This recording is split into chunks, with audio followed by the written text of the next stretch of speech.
सरकार का शिक्षा का जो कुल बजट है उससे ज्यादा आम लोग अपने जेब से खर्च कर रहे हैं, और जेब से खर्च करने के बावजूद इस बात की गारंटी नहीं है कि उनके बच्चों को अच्छी गुणवत्तापूर्ण शिक्षा मिलेगी, और शिक्षा के बाद फेयर एग्जामिनेशन होगा और एग्जामिनेशन के बाद एडमिशन होगा, नौकरी मिलेगी, इसकी गारंटी नहीं है।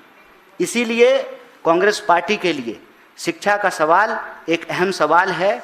इसको लेकर के हम लगातार सड़कों पर हैं, और हम आपको याद दिला देना चाहते हैं, कई सारे बेशर्म प्रवक्ता भाजपा के और मंत्री कह रहे हैं कि अभी एग्जाम है तो आप राजनीति कर रहे हैं। नहीं, आप भूल गए, ये एग्जाम दोबारा हो रहा है, पेपर लीक होने के बाद 1 महीने के भीतर हो रहा है, और आप टेलीग्राम को बैन करके ये लीपापोती कर रहे हैं कि कुछ ही लोगों को पता चलना चाहिए।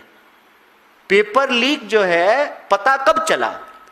जब करोड़ों में कुछ लोगों को बेचा गया प्रश्न पत्र, और वो जब आगे बेच दिया, मतलब 80 बार से ज्यादा जो पेपर लीक हुए हैं वो तो देश को पता चला है, और कितना पेपर लीक हो रहा है इसकी कोई गारंटी नहीं है।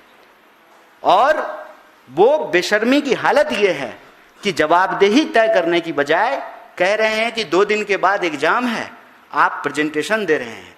तो हम आज इस सवाल को नहीं उठा रहे हैं। अपनी याद में हम आपको बता दें कि ये लगातार 4था साल है जब नीट के पेपर को लेकर के सवाल उठे हैं। हम आपको याद दिला दें कि पिछले साल भी इसी वक्त सुप्रीम कोर्ट में हमने पिटीशन किया, और सुप्रीम कोर्ट में सरकार की तरफ से हलफनामा दिया गया कि नहीं, ज्यादा पेपर लीक नहीं हुआ है, कुछ सेंटर पर लीक हुआ है, इसलिए रीनीट कराने की जरूरत नहीं है।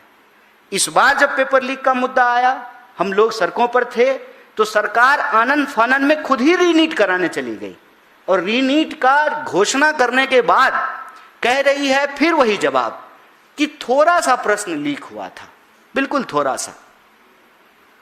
ये कोई जवाब होता है? और आप बैन क्या कर रहे हैं? टेलीग्राम। पेपर लीक कहां से हो रहा है? ब्यूटी पार्लर से। जो टीचर क्वेश्चन सेट कर रहे थे, वो set question paper beauty parlour पहुंचा, ब्यूटी पार्लर के माध्यम से फिर स्टूडेंट्स तक पहुंचा, फिर स्टूडेंट के माध्यम से और स्टूडेंट्स के पास पहुंचा। ये पूरा का पूरा शिक्षा को व्यापार बना दिया गया है। शिक्षा जब व्यापार होगा, लोगों का बुनियादी अधिकार नहीं होगा, तो शिक्षा इसी तरीके से खरीदी और बेची जाएगी। शिक्षा जब लोगों का भरोसा खो जाएगा शिक्षा व्यवस्था पर से,